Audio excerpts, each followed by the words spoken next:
He kept throwing burning cigarette butts onto my balcony like I was his personal trash can, and when I asked him to stop, he smirked at me and blamed the wind. 3 days later, the property manager was standing in my apartment holding a jar full of his cigarette butts, and upstairs, I heard his balcony door slam so hard it shook the building. Watch till the end, because this revenge was painfully satisfying. The first cigarette butt landed on my balcony on a Tuesday morning. At first, I didn't even realize what it was. I'd just gotten home from an overnight shift at the hospital, exhausted in that strange floating way where your body feels heavier than your thoughts. My scrubs smelled like hand sanitizer and stale coffee.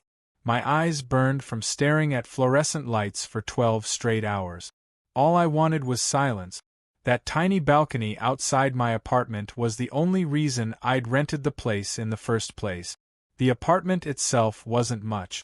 1 bedroom, thin walls, cheap gray carpet, cabinets that looked like they'd survived 3 divorces and at least 1 flood.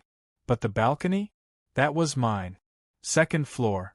Small enough that 2 chairs barely fit side by side, but big enough for peace. I'd spent weeks making it feel comforting. A cheap outdoor rug from Target.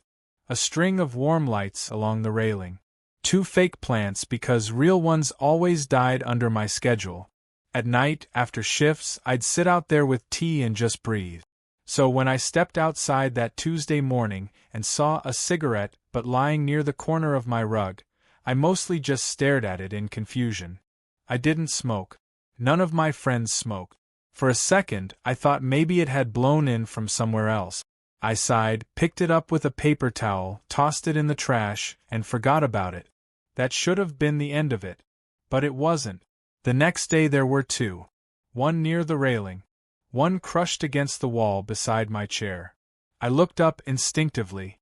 The balcony directly above mine belonged to a guy I'd seen a few times but never spoken to. Tall. Mid-30s maybe. Usually wearing gym shorts and sleeveless shirts even when it was cold outside. He smoked constantly. Morning, night, middle of the afternoon. Sometimes I'd hear him coughing up there before I even heard the lighter click. I remember standing on my balcony that afternoon, looking up at the underside of his balcony and thinking, please don't let this become a thing. Apartment living already came with enough misery. You accepted certain realities when you rented places like this. You accepted hearing arguments through walls. You accepted random footsteps at midnight. You accepted the occasional screaming toddler. But cigarette butts raining onto your balcony? No. That wasn't normal. Still, I tried to be reasonable. I cleaned them up again. Then again. Then again. By the 2nd week, it had become routine. Every morning before work, I'd step outside and find new cigarette filters scattered across my balcony floor like disgusting little breadcrumbs. Some were still damp. Some smelled so strongly of smoke that the odor lingered in the air around my chair. One afternoon I found ash smeared across my rug. I stood there staring at it while traffic hummed below the building. Something inside me tightened. It wasn't even about the cigarettes anymore. It was the disrespect. That feeling that someone above you literally looked down at your space and decided it didn't matter. I tried convincing myself maybe it wasn't intentional. Maybe he really didn't notice. Maybe they slipped through the railing accidentally. But deep down, I already knew. People who cared even a little usually apologized before you even had to ask. And this guy didn't look like someone who apologized for anything. Still, I wanted to handle it like an adult. So Saturday afternoon, after finding 4 more cigarette butts near my chair, I walked upstairs. His apartment was directly above mine. I remember rehearsing what I'd say while climbing the stairs. Just be calm. Don't sound angry. Maybe he genuinely doesn't know. I knocked twice. The door opened halfway. The smell hit me immediately. Smoke. Beer. Old grease. The guy stood there shirtless holding a cigarette between 2 fingers. Close up, he looked older than I thought. Tired eyes. Scruffy beard. The kind of expression that permanently looked annoyed even when he was neutral. Yeah. Hey, I said carefully. I lived downstairs. In 2B. He stared. No reaction. I continued. I think some cigarette butts from your balcony have been landing downstairs on mine. He took a drag before answering. Long enough to make it obvious he didn't care. Then he shrugged. Maybe they blow over sometimes. That tone. God. That tone. Lazy. Dismissive. Like I was bothering him over nothing. I tried again. One of them almost burned my rug. Another shrug. Not really my fault if the wind carries stuff. I actually blinked at him. Because for a second I thought maybe I misunderstood. But then he added, You live outside, things happen outside. And smiled. Not a friendly smile. That smug little half-smirk people wear when they know they're being a jerk but enjoy watching you react. I felt heat rise into my chest instantly. There are moments where you realize someone has already decided not to respect you before the conversation even starts. This was one of those moments. I should have snapped. Honestly, part of me wanted to. I wanted to point at the cigarette in his hand and ask if he'd like me dumping garbage through his windows next. But exhaustion does strange things to conflict. I worked too much, slept too little, and suddenly the idea of arguing with some trashy neighbor in a smoke-filled doorway felt pathetic. So instead I nodded once. Okay. That seemed to confuse him slightly. Like he expected a bigger reaction. I turned and walked downstairs. But the second I stepped back into my apartment, anger hit me full force. Not loud anger. Cold anger. The dangerous kind. Because now I knew. He knew exactly what he was doing. And he didn't care. The next morning there were 6 cigarette butts on my balcony. One was still smoldering. That was the moment everything changed. I stared at that tiny glowing ember sitting inches away from my outdoor chair and imagined what could have happened if it landed differently. Outdoor rugs burned fast. Balcony furniture burned fast. Apartment buildings burned fast. People died from stupid things exactly like this. And upstairs, that guy had laughed it off like it was weather. Something in me hardened after that. I stopped cleaning them immediately. Instead, I grabbed an empty pasta sauce jar from my recycling bin. Every cigarette but went inside. One by one. At first it felt ridiculous. Petty even. But after a few days, the jar started filling up disturbingly fast. Little beige filters stacked together like evidence. Because that's what they were now. Evidence. And once I started paying attention, I noticed how often it happened. Morning cigarette before work. Lunch cigarette. Late night cigarette. Sometimes 3 or 4 in an hour. I'd hear the scrape of his chair overhead. The flick of a lighter. Then, eventually, tap, tap, tap. Tiny impacts on my balcony. Like he didn't even think about it anymore. Like my home was just part of his ashtray. I started taking photos too. Close-ups of the cigarette butts. The ash. The burn marks spreading across my rug. Each picture stamped with time and date automatically on my phone. Not because I had a plan yet, but because people like him always pretended to be innocent later. And somehow, instinctively, I knew this story wasn't over. 2 weeks after our conversation, the burn mark happened. I had just come home from work around 7 a.m. The sky was pale gray, and the building was quiet except for distant traffic. I opened my balcony door and froze. A black melted circle sat near the edge of my rug, still faintly smoking.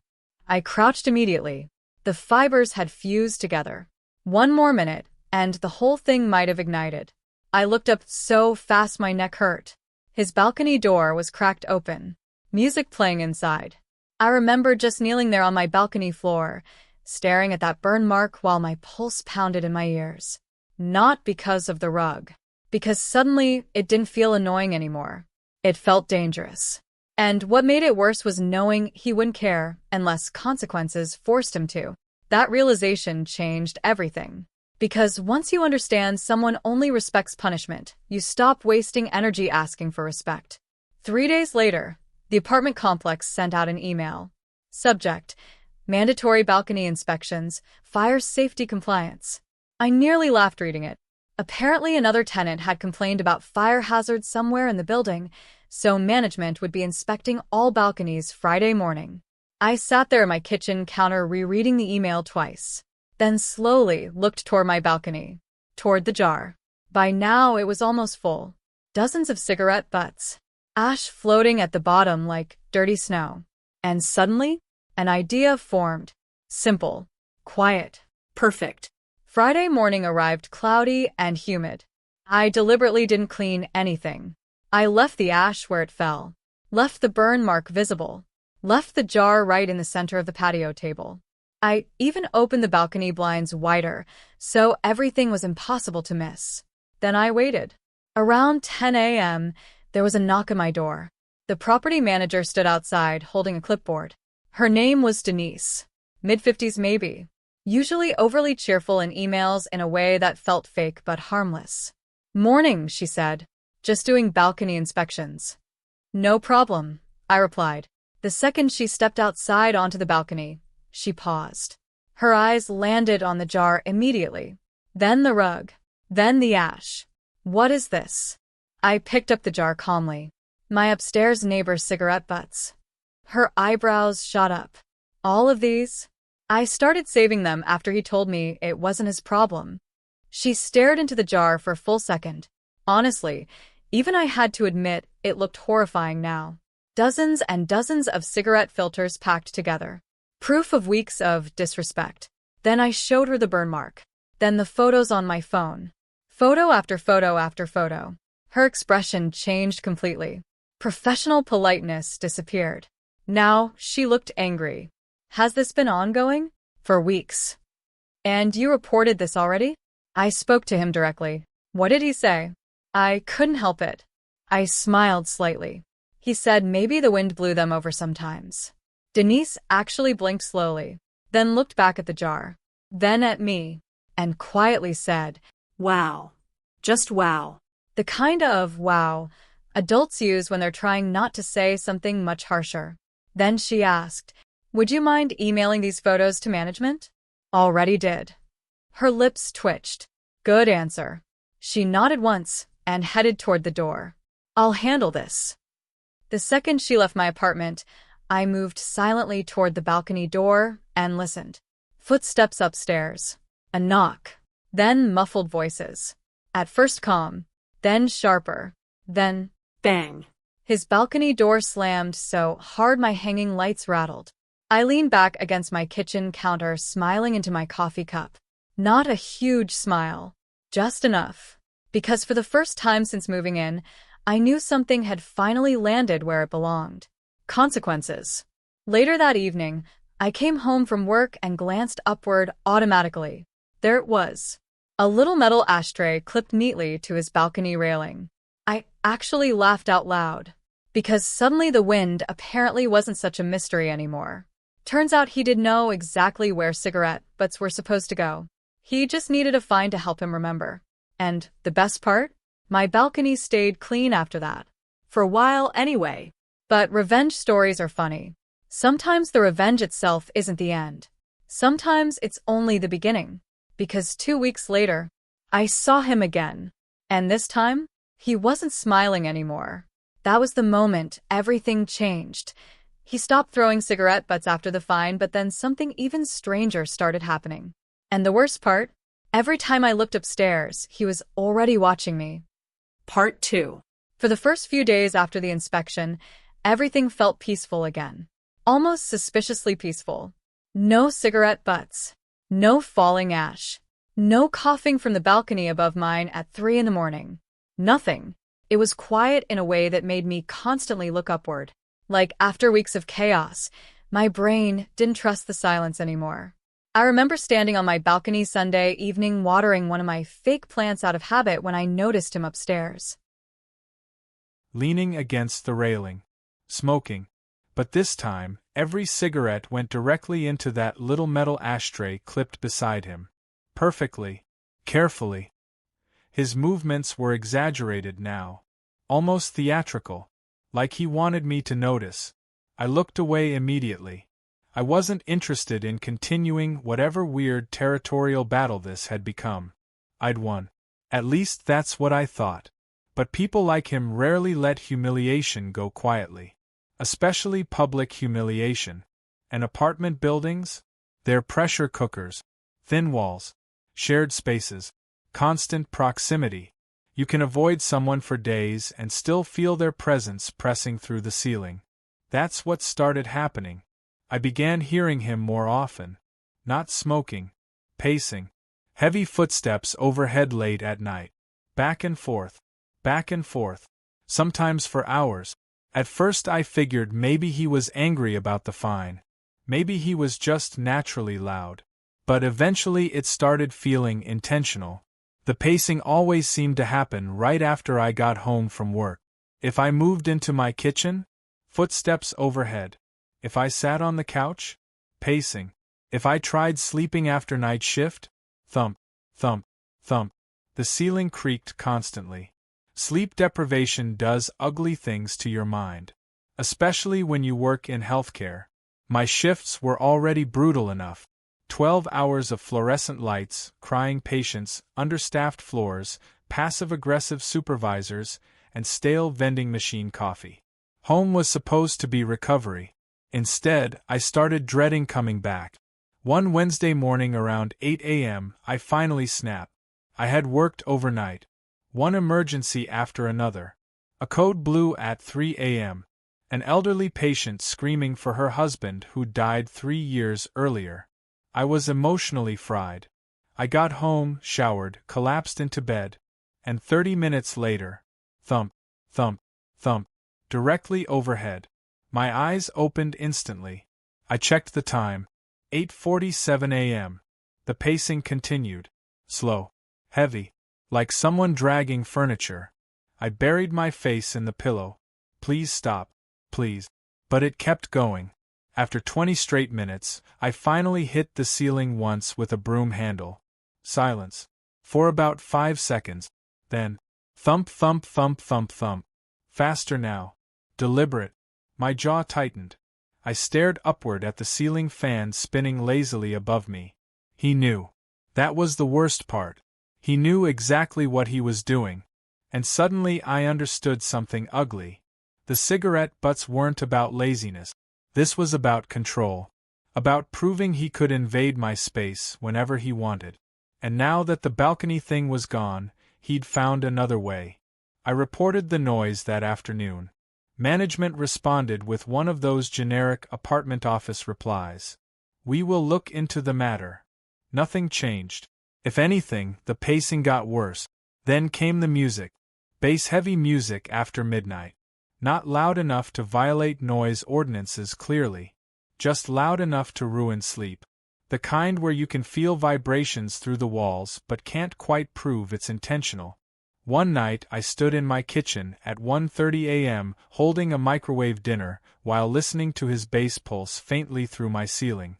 I actually laughed from frustration. Because it was so childish. So unbelievably childish. Yet somehow effective. That's what made it exhausting. You couldn't fully prove harassment. But you could absolutely feel it. A week later, something stranger happened. I came home from work and found my package missing. Not unusual at first. Package theft happens sometimes. Except my neighbor across the hall, Mrs. Alvarez, stepped out as I was checking around. Looking for something? My package, I sighed. Her expression shifted awkwardly. Oh. What? I thought your boyfriend grabbed it earlier. I blinked. My what? That tall guy from upstairs. Cold prickled across my arms instantly. What? He said he was bringing it inside for you. For a second I genuinely couldn't speak. My stomach dropped hard. He took my package? She nodded uncertainly. I assumed you knew him. I didn't even thank her. I just turned immediately and marched upstairs. Anger flooded through me so fast my hands shook. I pounded on his door. No answer. Again. Nothing. I called management instantly.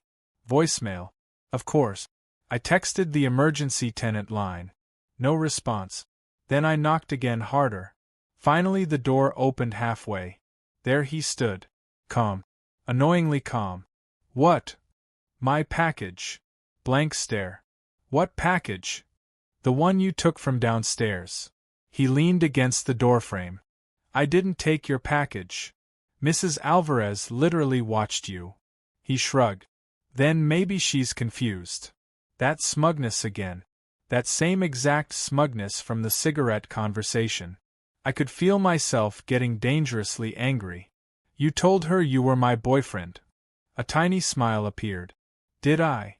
You need to give me my package. And I'm telling you I don't have it. I stared at him, trying to decide whether he was lying or genuinely insane. Then he added quietly, You should probably relax before you accuse people of things. That sentence, God, that sentence made my blood boil, because suddenly I realized what this was. He wanted me emotional, wanted me reactive, wanted me to look unstable. I stepped back slowly. Okay. His eyebrows lifted slightly. Maybe he expected screaming. Instead, I pulled out my phone, took a picture of him standing there. His smile disappeared immediately. What the hell are you doing? Documenting. Now his expression hardened. For the first time, I saw real irritation cross his face. Delete that. No. You can't just photograph people. I can photograph my neighbor during a harassment complaint. His jaw flexed. We stared at each other for several long seconds. Then finally he said, You really don't know when to let things go, huh? I almost laughed, because hearing that from him felt insane. You dumped cigarettes onto my balcony for weeks. And now you got your little revenge already. Little revenge. Like he still thought this was a game. Like I'd embarrassed him unfairly instead of simply exposing what he did. I lowered my phone slowly. You stole my package. I didn't. Then prove it. He smirked again. Prove I didn't? That was the moment I understood something deeply uncomfortable. People like him survive by twisting reality until arguing becomes exhausting. Every conversation turned into smoke. Nothing solid. Nothing provable. Just enough denial to make you question yourself. I turned and walked downstairs without another word. Behind me, I heard his door shut softly. Not slammed. Softly. Like he was satisfied. That night I barely slept. Partly because of anger. Partly because my brain wouldn't stop replaying the interaction. And partly because of something else. Fear. Not dramatic fear. Not I'm in danger fear. Worse. The slow creeping fear that someone had decided to focus on you.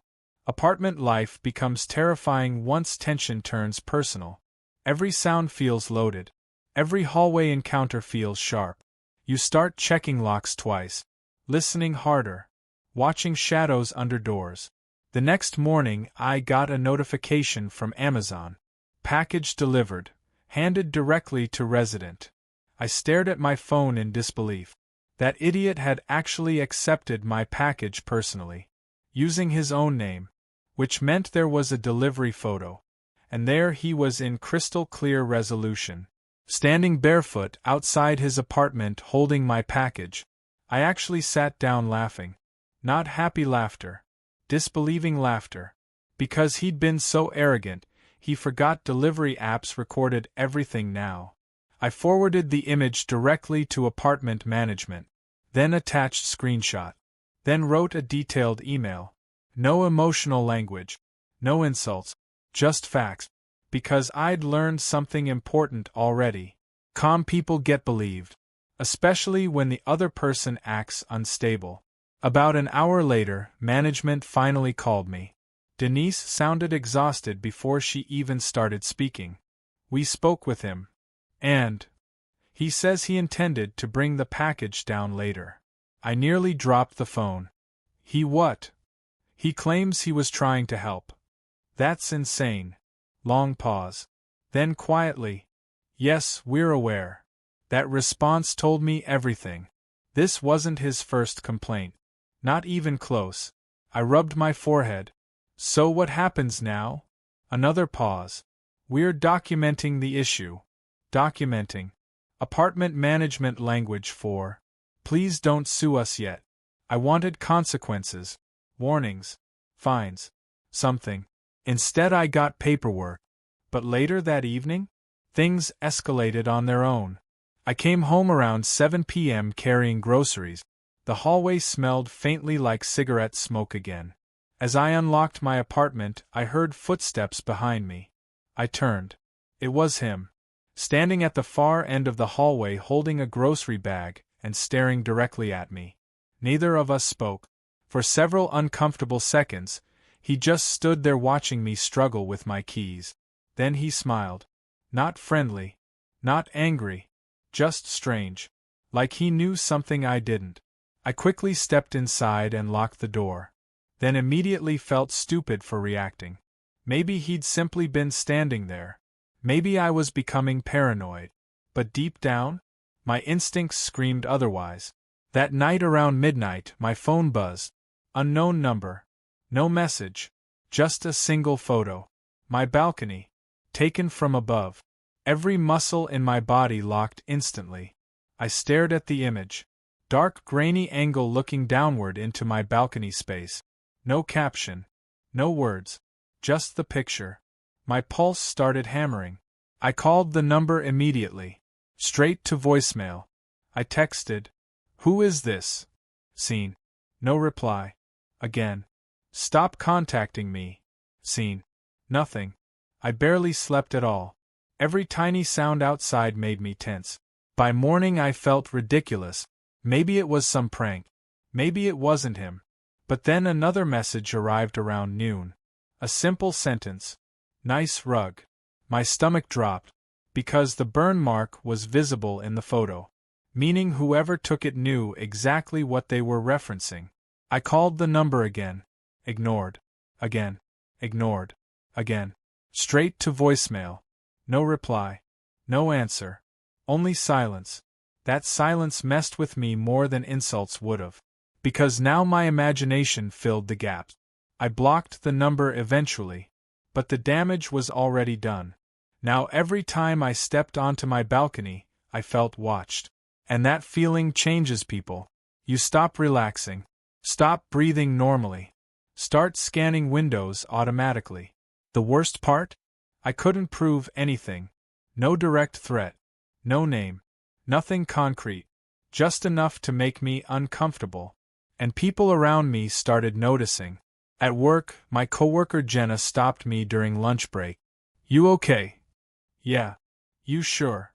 I forced a smile. "Just tired." But she kept looking at me carefully. "You look stressed." I almost told her. Almost unloaded the entire ridiculous story. But saying things out loud sometimes makes them sound crazier. "My upstairs neighbor's been weird." She laughed lightly. "Weird how? How do you even explain it?" "He threw cigarettes onto my balcony, so he got fined, and now I think he's messing with me psychologically." Even in my own head it sounded dramatic. So instead I shrugged. Apartment drama. But that phrase stayed in my head afterward. Apartment drama. Like this was entertainment. Like it wasn't slowly infecting every peaceful part of my life. 3 days later came the social embarrassment. And honestly, that part hurt more than I expected. I got home from work and saw 2 women standing near the mailboxes whispering. The second they noticed me, they stopped talking. One gave me a weird half-smile. That immediate awkward silence told me everything. Something was being said. I grabbed my mail slowly. Then heard one whisper after I walked away. "That's her." My chest tightened instantly. I turned slightly. They looked away too fast. Humiliation flooded through me hot and sharp. Not because strangers mattered. Because now I knew he'd started talking. And in apartment complexes, gossip spreads faster than fire. Especially if someone gets ahead of the story first. That night, I checked the community Facebook group for our building. My stomach dropped almost immediately. Anonymous post. No names. But obviously about me. Some people in this building need hobbies instead of spying on neighbors 24/7. Comments underneath. LOL, probably the balcony lady.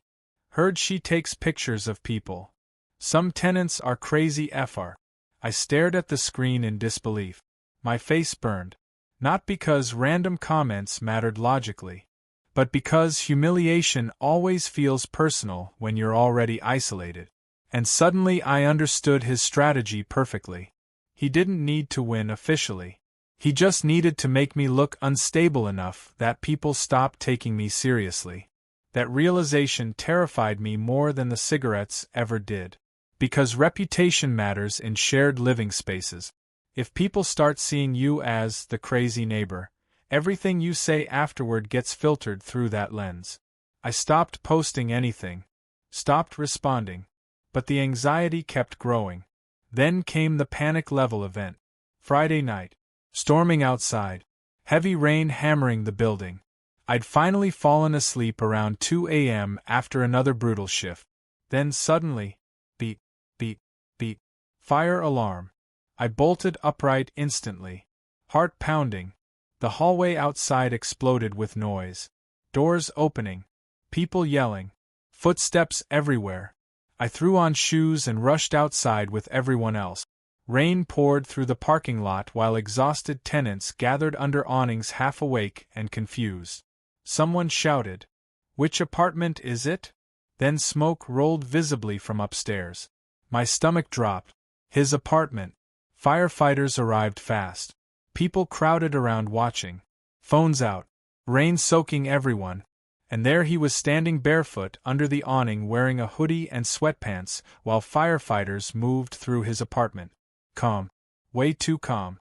Our eyes met briefly across the parking lot. And suddenly a horrifying thought hit me. What if this wasn't accidental? Then Denise arrived looking furious and exhausted. Apparently he'd fallen asleep smoking. A chair on his balcony had partially caught fire. Sprinklers activated before it spread. Everyone in the building was displaced for hours. People were angry, cold, wet, tired. And because apartment residents are cruel when inconvenienced, the complaints started immediately. You could have killed somebody. What the hell is wrong with him? This building could have burned down. I watched him stand there taking it silently. No arguing.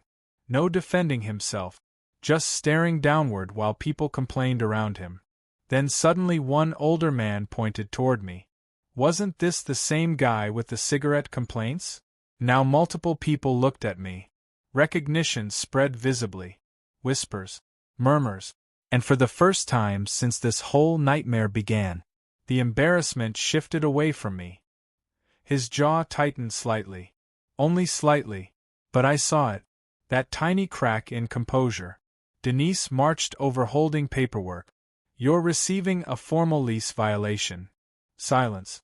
You're also financially responsible for damages pending investigation. More silence. Then she added, and if there's another incident, management will begin eviction proceedings. Everyone around us heard that sentence. Everyone. Public humiliation.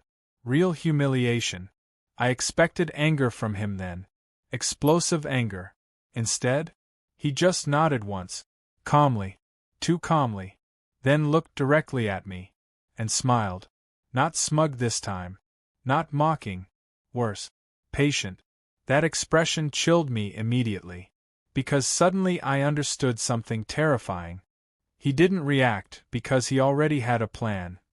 At first, she thought it was coincidence, then everything started falling apart. The noise stopped. The cigarettes stopped. Even the staring stopped. And somehow, that made everything worse. Part 3. After the fire alarm incident, the building changed. Not physically. Emotionally. You could feel it. Apartment complexes are strange ecosystems. Everybody pretends not to know each other until something dramatic happens. Then suddenly everyone becomes emotionally invested. And now? Everyone knew about him. The smoker upstairs. The balcony fire. The lease violation. The near disaster. For a few days I finally felt validated.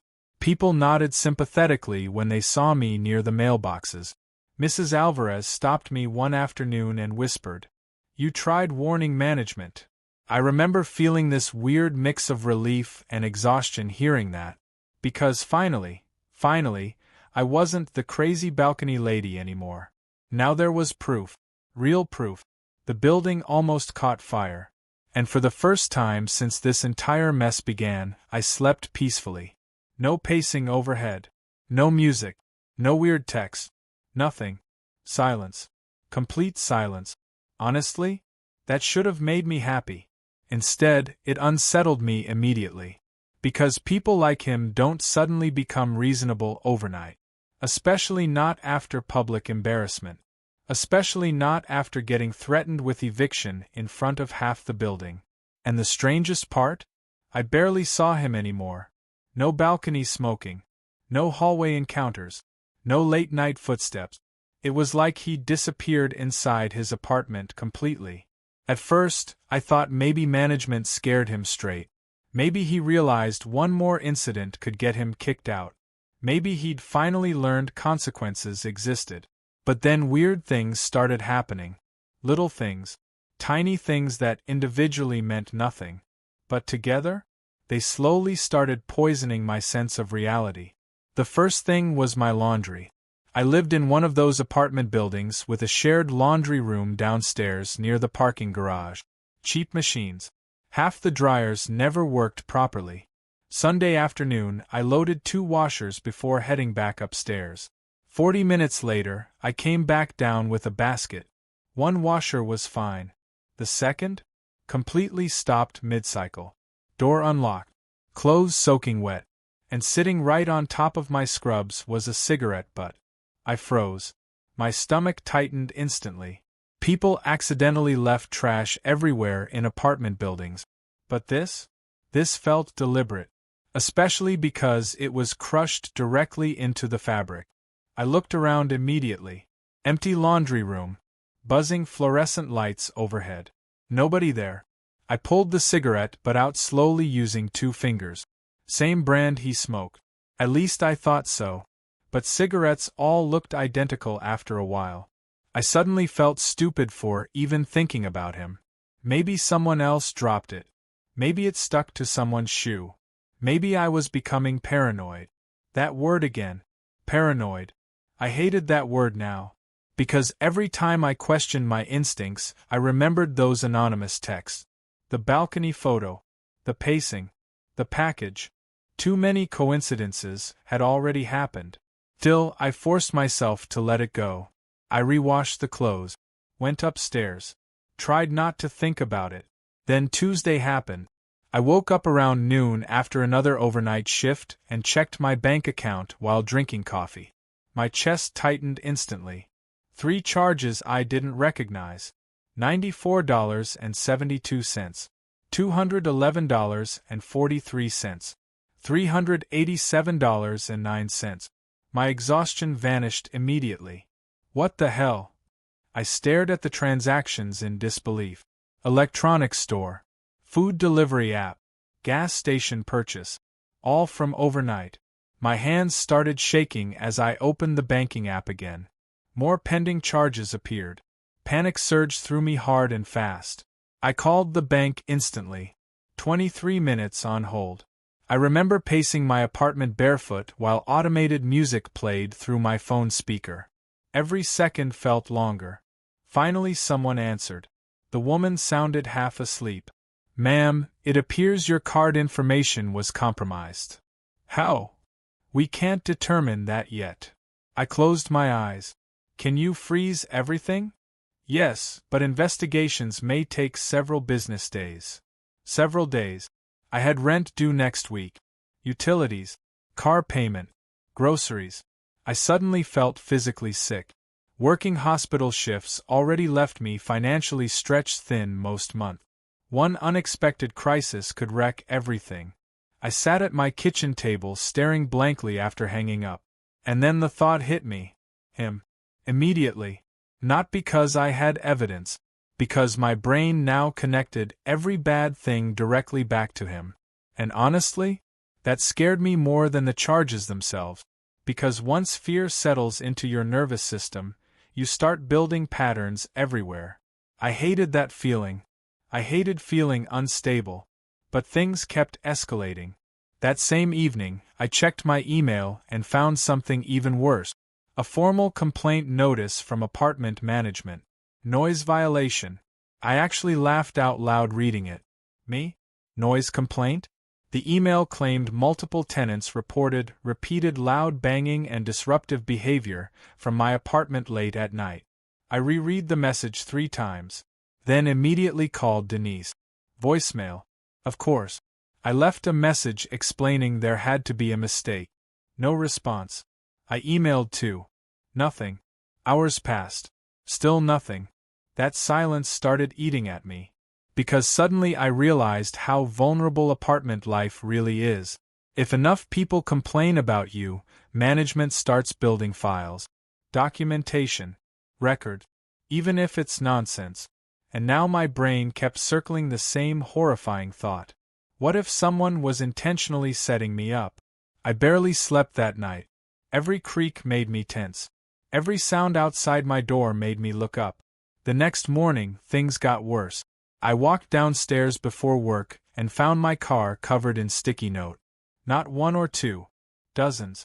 Across the windshield. Driver's side windows. Hood. Bright neon squares flapping in the wind. People in the parking lot were staring openly. Humiliation hit instantly. I rushed toward the car. Each sticky note had handwriting. Different colors. Different pens.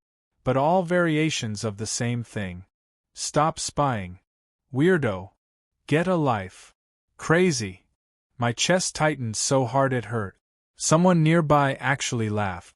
I turned sharply. 2 teenagers near the stairwell looked away immediately. Heat flooded my face. I ripped the notes off violently while trying not to cry. That's the ugly thing about public humiliation. It doesn't matter how strong you are.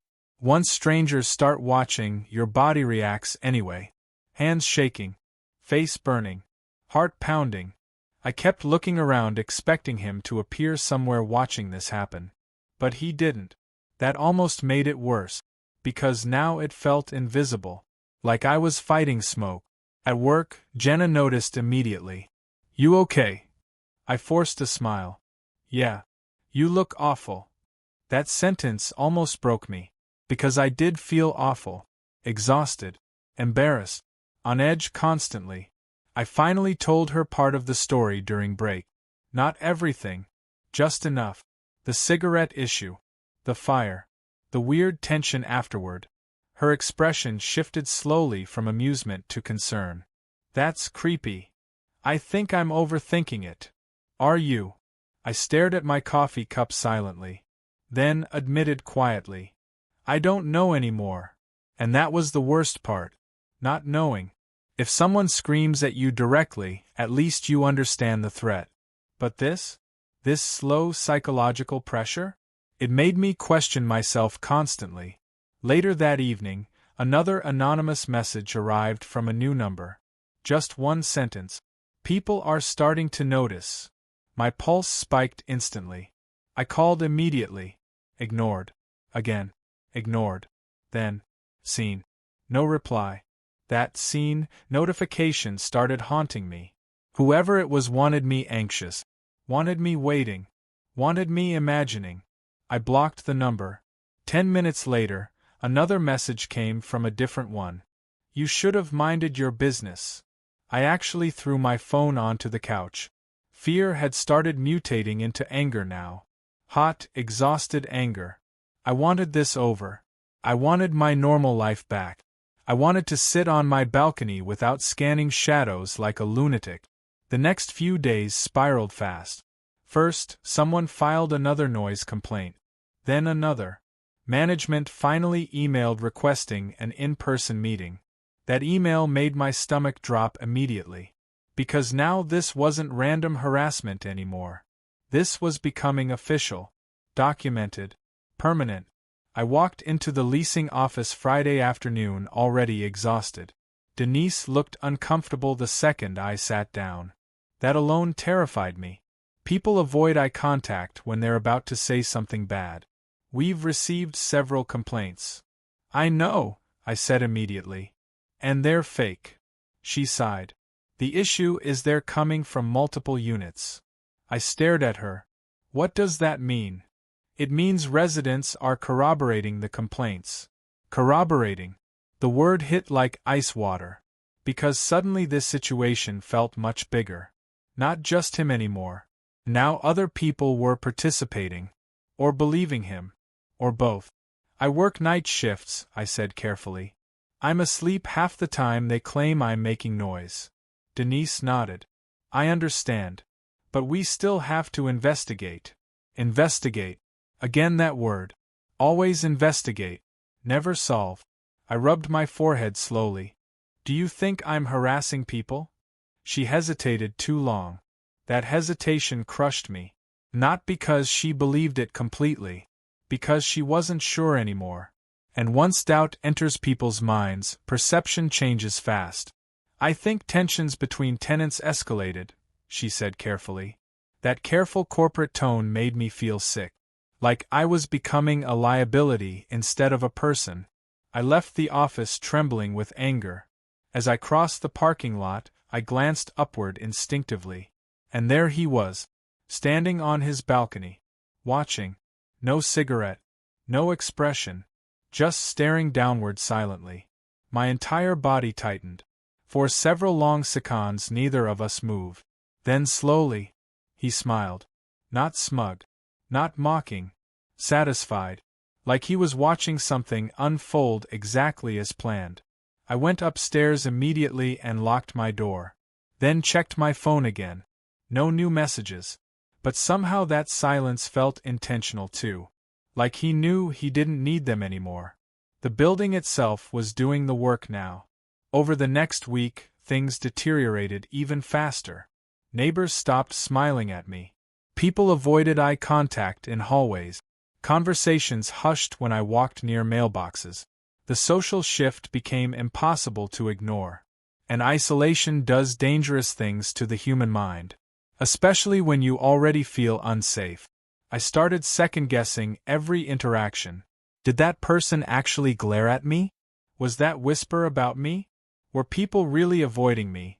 Or was anxiety distorting everything? I couldn't tell anymore. That uncertainty became torture. Then came the financial hit that nearly broke me. Saturday morning, I walked to my parking spot before work and stopped dead. My tire was flat. Not punctured accidentally. Slashed. Clean cut across the sidewall. I just stood there staring at it while cold panic spread through my chest. Because replacing tires isn't cheap. Especially unexpectedly. Especially when your bank account is already frozen from fraud investigations. I crouched slowly beside the tire.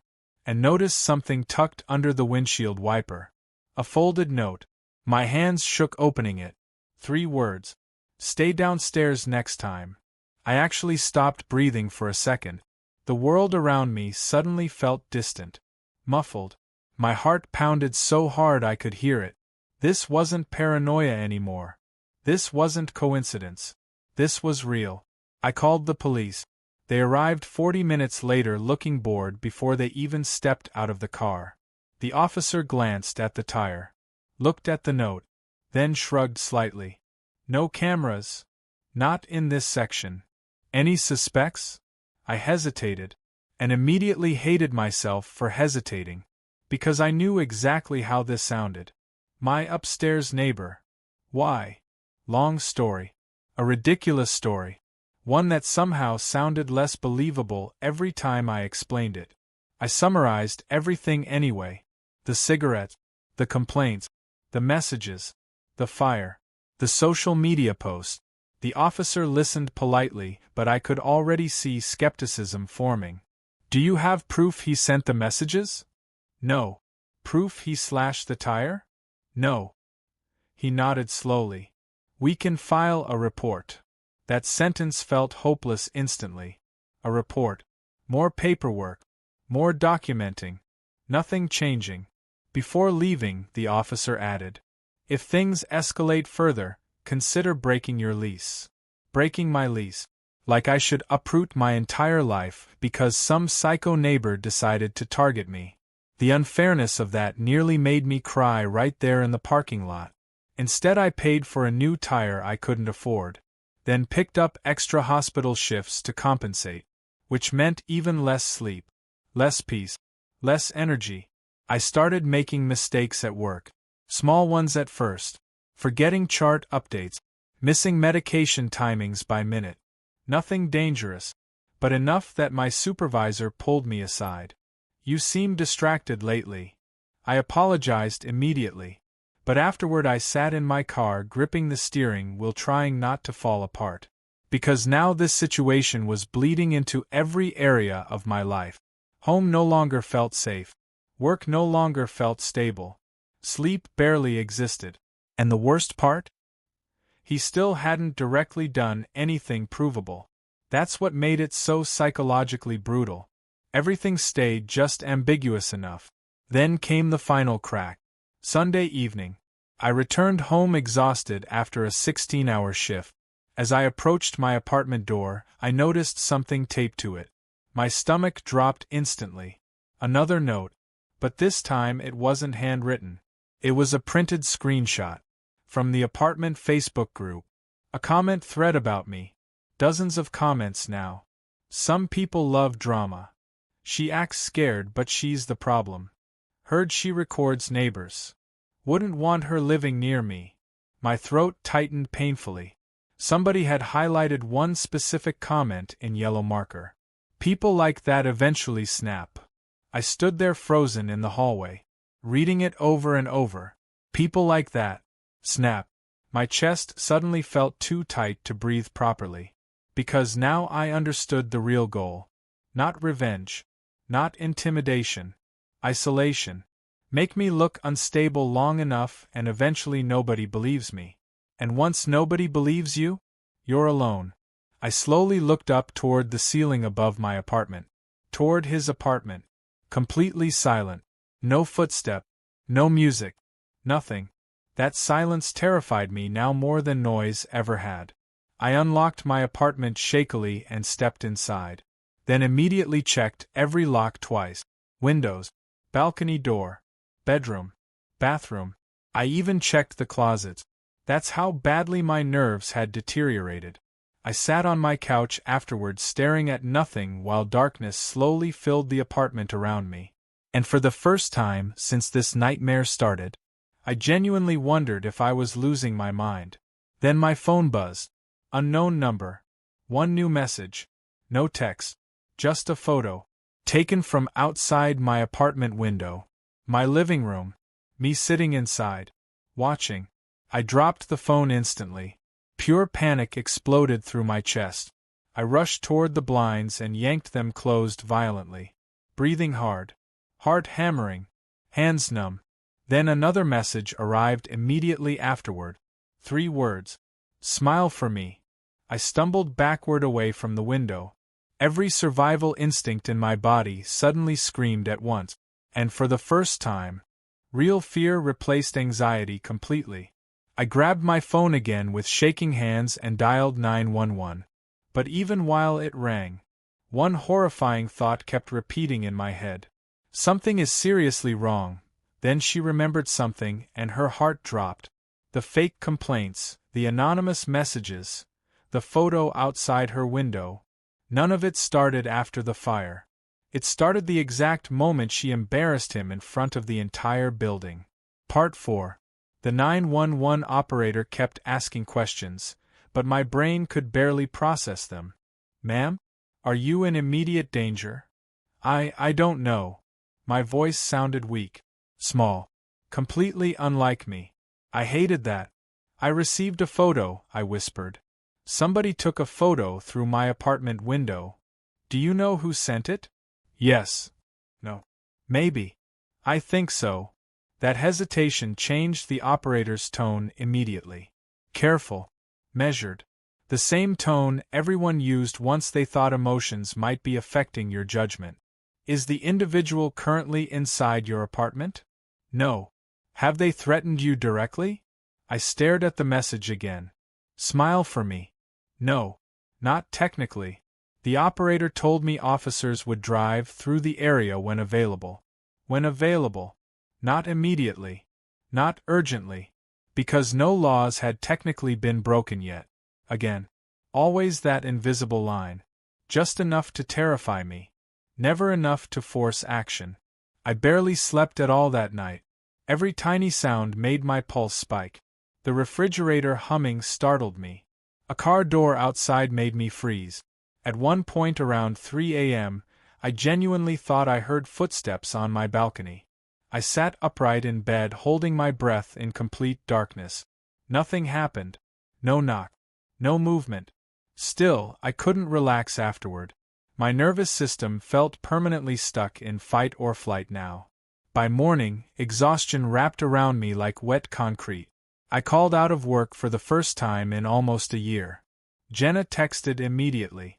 "You okay?" I stared at the message for a long time before replying. "Not really." 3 dots appeared instantly. Then, "Want me to come over?" I almost said yes. But then another thought hit me immediately. What if he's watching? The paranoia had gotten that bad. I hated admitting it even to myself. "No, I'm okay." Lie. Obvious lie. But isolation starts feeling safer after enough humiliation. You stop wanting witnesses to your breakdown. Around noon, I forced myself to review everything logically. Every incident. Every interaction. Every strange detail. I sat at my kitchen table with coffee gone cold beside me and opened the Notes app on my phone. Then started typing. Cigarette butt. Burn mark. Balcony inspection. Fine. Fire. Noise complaints. Anonymous text. Package theft. /tire. Facebook rumors. Photo outside window. Seeing it all written together made my stomach twist. Because suddenly the pattern looked undeniable. Escalation. Each incident slightly worse than the last. Like someone slowly tightening pressure. And then, my heart dropped. A memory surfaced suddenly so sharply it physically made me sit up straighter. The package. Not the theft itself. What he said afterward. "You really don't know when to let things go, huh?" At the time it sounded like annoyance. Now, it sounded like a warning. I started replaying every conversation we'd ever had in my head. Searching for things I missed. Tiny moments. Expressions. Tone shift. And once I started remembering, I couldn't stop. Flashback after flashback hit me all day. The way he smiled after the fine. The calmness during the fire alarm. The way he watched me in the parking lot afterward. Not angry. Never truly angry. That was the unsettling part. People acting emotionally make mistakes. But he never seemed emotional. Just patient. Like every reaction I had was expected. Planned for. That realization terrified me more than outright rage would have. Because it meant he wasn't impulsive. He was deliberate. And deliberate people are dangerous. Around 2 p.m., I finally called Denise directly again. This time she answered. "Hi," I said immediately. "I need to talk to you." Her sigh came instantly. Not irritated. Tired. Deeply tired. What happened now? Now. Like I'd become a recurring disaster in her life. I almost cried hearing it. "I got another message." Silence. Then carefully. "What kind of message?" "Somebody photographed me through my apartment window." Long pause. "Do you know who sent it?" "Yes." Again that hesitation. And again I heard her tone shift slightly afterward. Skepticism creeping in. "Not fully. But enough. Do you have proof?" "No." Another silence. Then, "Have you considered changing your number?" I closed my eyes slowly. "This isn't random spam, Denise. I understand that." "No, I don't think you do." The frustration in my voice surprised even me. "I've had fake complaints filed against me. My tire got slashed. Someone is spreading things online. Somebody is watching my apartment. We can't prove it's him." There it was. Again. Always the same sentence. I lowered my voice carefully. "What if you're waiting until something worse happens?" That finally made her quiet. Long enough that I knew she was thinking. Then she said softly. "Off the record?" My grip tightened on the phone. "Yes. He's had issues before." Cold spread through my chest instantly. "What kind of issues?" I'm not supposed to discuss tenant histories. Denise. Another pause. Then quietly. Harassment complaints. I stopped breathing for a second. From who? Previous neighbors. My stomach turned completely. How many? I don't know all the details. Lie. I could hear it. Maybe partial truth, but still a lie. Apartment managers always knew more than they admitted. What happened? They moved out. That sentence echoed in my head after the call ended. They moved out. Plural. Not one person. People. Multiple. And suddenly the entire situation transformed from frightening to horrifying. Because now this wasn't personal anymore. This was a pattern. Which meant he'd done this before. And if he'd done it before, then he knew exactly how far he could push without crossing legal lines. That thought sat in my chest like ice. I spent the rest of the afternoon obsessively checking locks and windows. Every hallway noise made me freeze.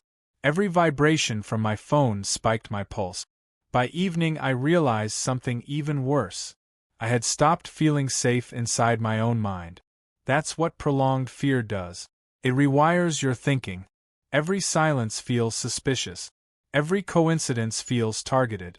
You become hyper-aware of everything. And exhaustion makes it worse. Because eventually your brain can't tell intuition from panic anymore. Around 7 p.m., somebody knocked on my door. I froze immediately. Didn't move. Knock again. My pulse thundered in my ears. Then a familiar voice. It's Jenna. Relief crashed through me so hard I almost laughed. I opened the door quickly. The second she saw my face, her expression changed completely. Oh my God. I stepped aside silently. She entered carrying takeout bags. You look terrible. Thanks. I'm serious. I sank onto the couch while she unpacked food in my kitchen. The apartment suddenly felt less suffocating with another person inside. Human presence changes fear. That's why isolation is such an effective weapon. Jenna handed me soup and sat across from me. Tell me everything. So I did. Not calmly either. Once I started talking, everything poured out. The cigarette, the package, the messages, the note, the tire, the photo, all of it. Jenna listened without interrupting. But I noticed something subtle halfway through. Her expression shifting. Not disbelief. Concern. Different kind of concern. The kind people get when they think stress might be affecting you deeply. When I finished, she asked carefully. Have you actually seen him do any of this? I stared at her. No. That doesn't mean it's not him. But... She hesitated. Could some of it maybe be unrelated? There it was. Again. Doubt. Always doubt. I suddenly felt exhausted beyond words. You think I'm imagining this? No. Too fast. Defensive. Which somehow made it worse. I think you're overwhelmed. I looked away immediately. Because suddenly I realized how impossible this situation was becoming. The less proof I had, the crazier I sounded. But the crazier I sounded, the less seriously people took me. Which isolated me further. Exactly what he wanted. Jenna softened her voice. Maybe you should stay somewhere else for a few days. And there it was. The thing everyone eventually suggested. Leave. Run. Disappear. I stared down at my soup silently.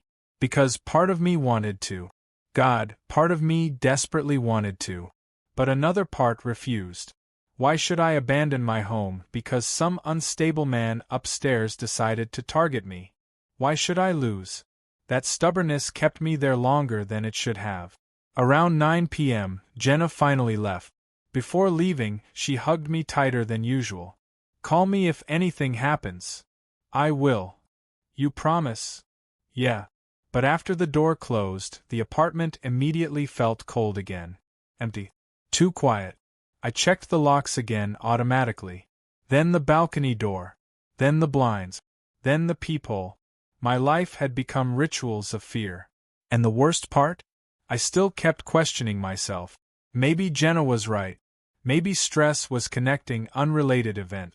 Maybe I was spiraling. But then my phone buzzed again. Unknown number. One message. You have company tonight? Every muscle in my body locked instantly. I stared at the screen in horror, because that meant whoever sent this had seen Genevieve, which meant they were nearby, watching actively. My hands shook violently as I typed, "Leave me alone." Seen. No reply. I called the number immediately. Disconnected.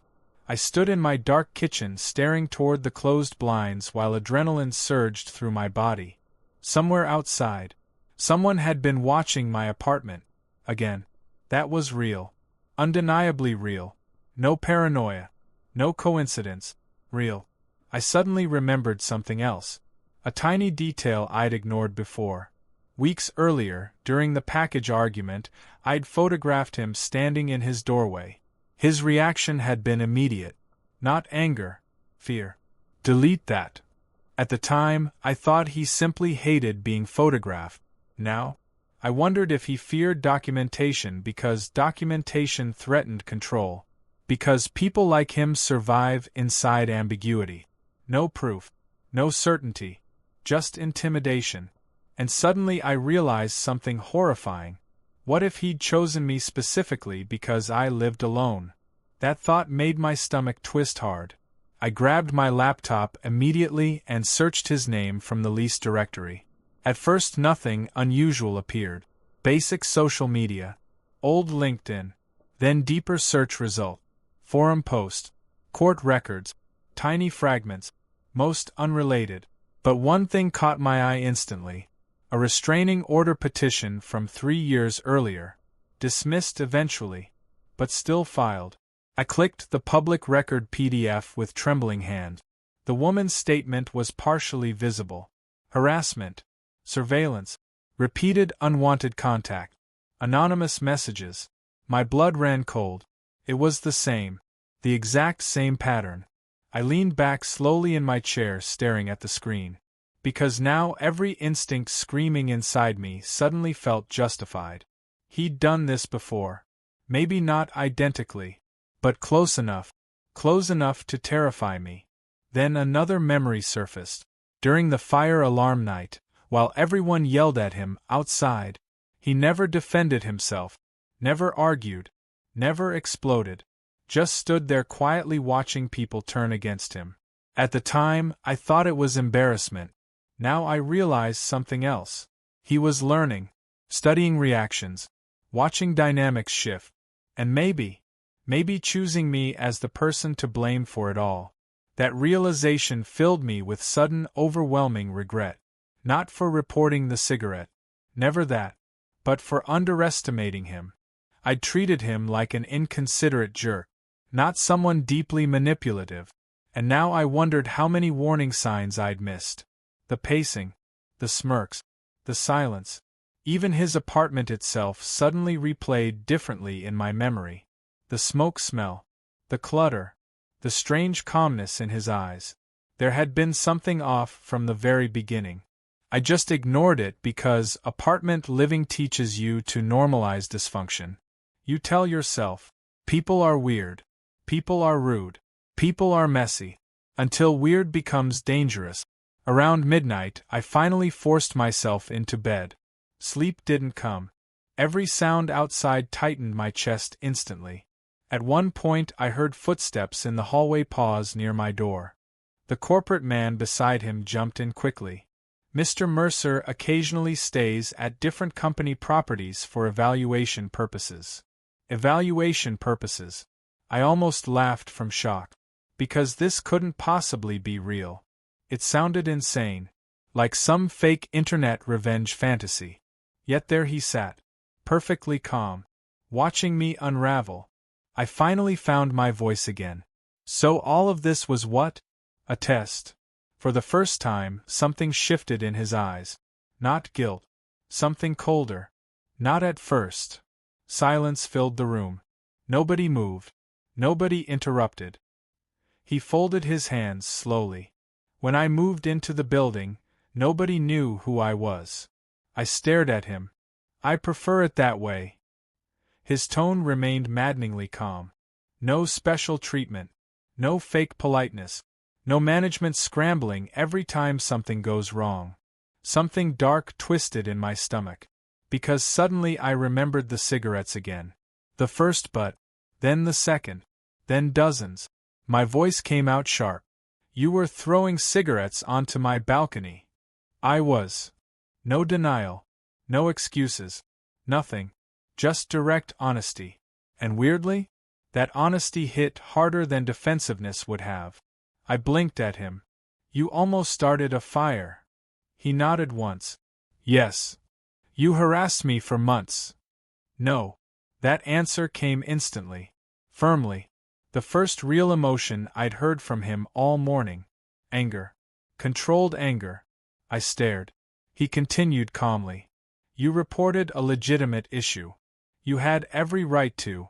That confused me immediately. Then what the hell was all this? He looked at me quietly for several long seconds before answering.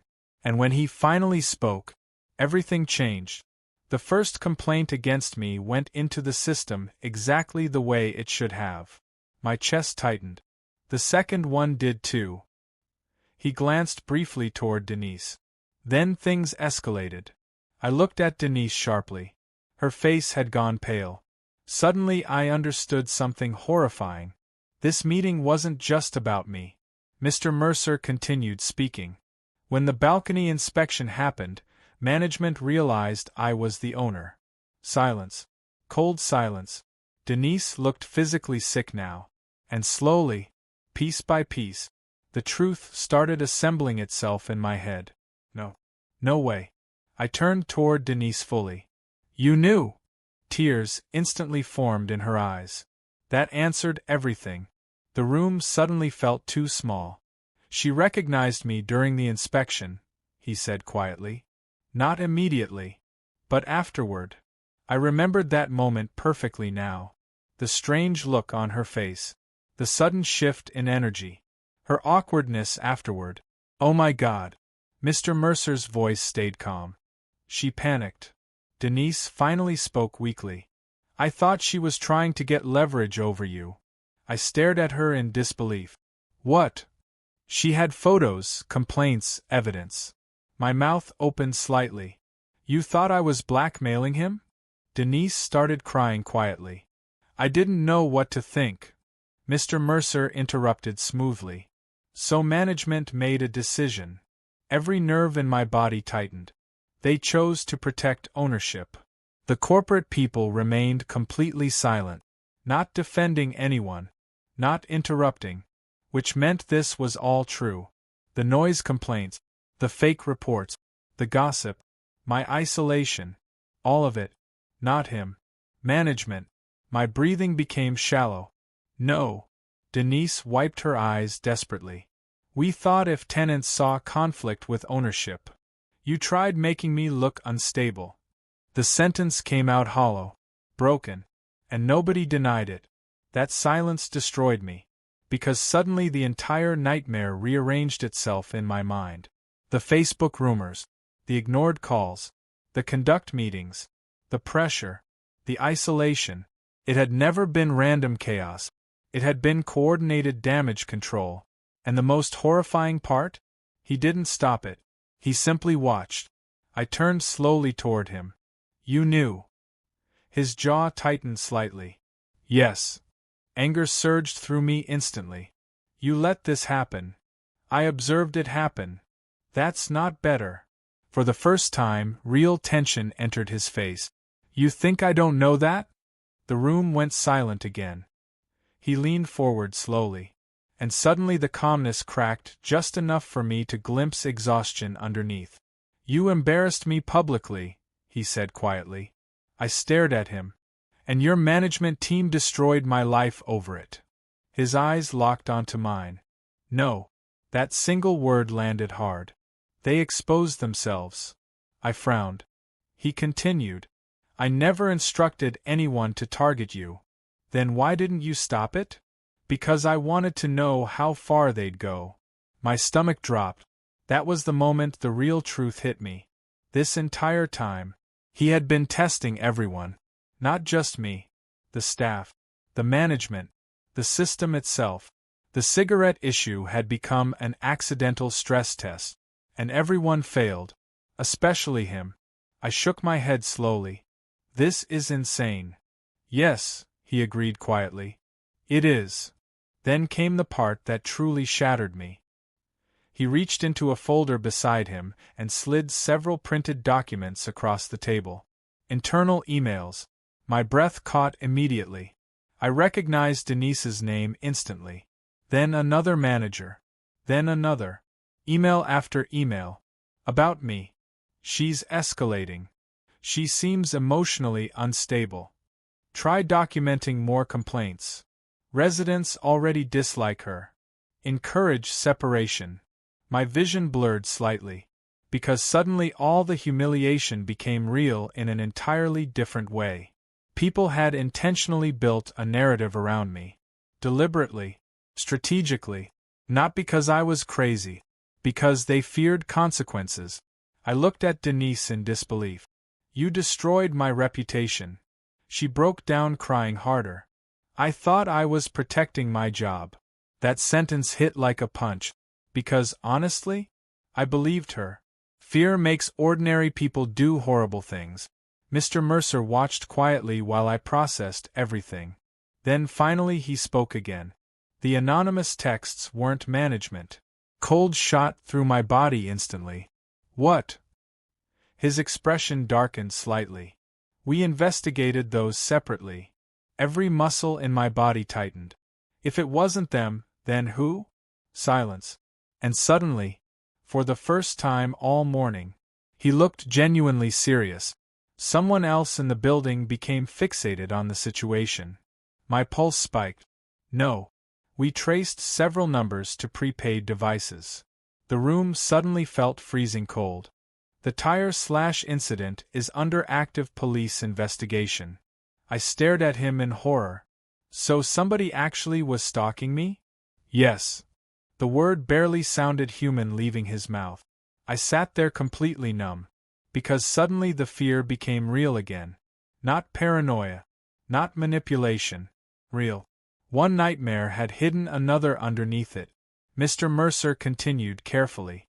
The online posts and notes encouraged escalation. I whispered, "Oh my God!" One tenant became obsessive. My breathing turned shaky again. So while management was trying to control perception, someone else interpreted that as permission. Permission. That word hollowed me out completely. Because suddenly I understood the true danger of what happened. Once people believe someone deserves humiliation, they stop seeing them as fully human. And one unstable person had taken it further. Way further. I covered my mouth, trying not to panic. Have they found him? Not yet. Him. The word echoed sharply. Mr. Mercer slid another paper toward me. Police reports. Camera stills. A blurry figure near my building. Near my car. Near my balcony. I physically felt sick looking at them. Because I realized something horrifying. The man upstairs had frightened me so much. I never even considered someone else could be watching too. Mr. Mercer spoke softly now. You weren't crazy. That sentence almost broke me emotionally. Because I'd spent weeks questioning my own mind, my instincts, my sanity, and hearing someone finally say it out loud made tears instantly fill my eyes. The room blurred. I looked away quickly, embarrassed. But then something else hit me. I turned sharply toward him. You still threw cigarettes onto my balcony. A long silence followed. Then finally, he nodded once. Yes. No excuses.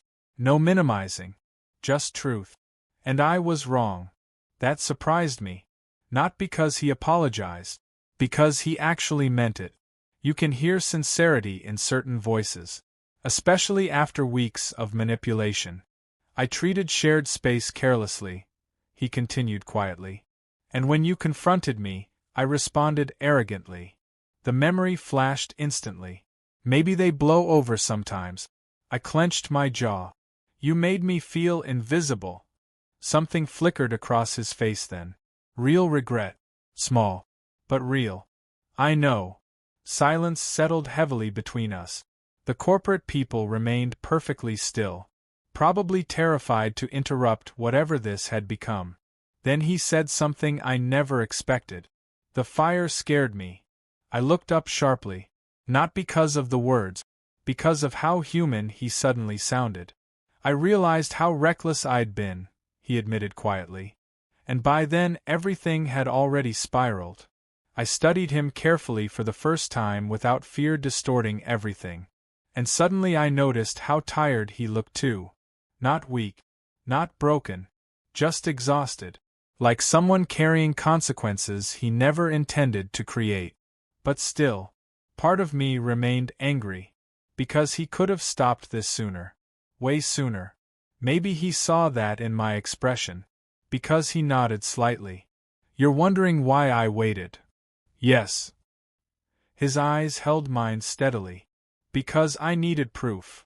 That answer chilled me. He gestured toward the emails. The company was already under review for ethics violations. The corporate people shifted uncomfortably. This exposed everything. Favoritism, manipulation, retaliation, abuse of tenant systems. All of it. The cigarette complaints became the spark that revealed a much bigger problem underneath. And suddenly I realized something devastating. My suffering had become evidence. Useful evidence. Necessary evidence. But still evidence. Mr. Mercer leaned back slowly. Denise and several regional managers have already been terminated. Denise quietly sobbed beside us. I didn't even know how to feel anymore. Anger? Pity? Relief? Everything blurred together. Then he added softly, "You're being released from your lease immediately with full compensation." I stared at him. What? Moving expenses, financial reimbursement, emotional distress settlement. Settlement. The word sounded distant, unreal. I don't want money. No, he said quietly. You want your peace back. That sentence hit harder than anything else all morning. Because he was right. That's all I'd wanted from the beginning. Peace. A clean balcony. Silence. Safety. Instead, everything turned toxic, complicated, damaging, and somewhere along the way, everyone stopped acting like human beings, including him, including management, including me sometimes. The room fell silent again. Long, heavy silence. Then finally I asked the question still sitting in my chest. Why live there at all? A faint humorless smile crossed his face. My father built his company by visiting properties personally. I listened quietly. He used to say you never understand people from behind office glass. Something sad entered his expression briefly. So every year I stay in one random property anonymously for a few months. I almost laughed weakly. This is probably the worst one you've picked. Definitely. That tiny moment of shared honesty felt strangely human after everything. Then he looked at me carefully. You did the right thing reporting me. I blinked slightly. You shouldn't have had to tolerate any of it. That apology landed differently. Not dramatic. Not emotional. Just honest. And maybe honesty matters more after weeks of confusion. I sat there quietly for a long time afterward, thinking about fear, about assumptions, about power, about how quickly people turn cruel once they think someone matters less. And honestly, the biggest lesson wasn't about revenge. It was about silence, because almost every terrible thing that happened afterward grew inside silence. Management staying silent. Neighbors staying silent. People watching humiliation and joining it because it felt safer than questioning it. That's how toxic systems grow. Quietly. Piece by piece. Until somebody gets crushed underneath them. Eventually the meeting ended. Corporate staff left first. Then Denise. Still crying. Leaving just me and him alone in the conference room. The same man I'd once imagined as some pathetic smoker upstairs. The same man who'd accidentally detonated both our lives through one careless habit. For a while neither of us spoke. Then finally he stood. So what happens now? I looked out the glass window at the rainy city below, and answered honestly, "I go somewhere peaceful." A small nod, like he understood exactly why that mattered now. He walked toward the door slowly, then paused before leaving, and quietly said, "For what it's worth, you were the only honest person in that building." Then he left, just like that. No dramatic ending, no romance, no perfect justice, only silence, the kind that comes after chaos finally burns itself out. And sitting there alone in that empty conference room, I realized something important. The people who look powerful aren't always good. The people who look unstable aren't always wrong. And sometimes the smallest disrespect, one cigarette tossed carelessly into someone else's space, can expose the ugliest parts of human nature. All because one person thought consequences would never reach them.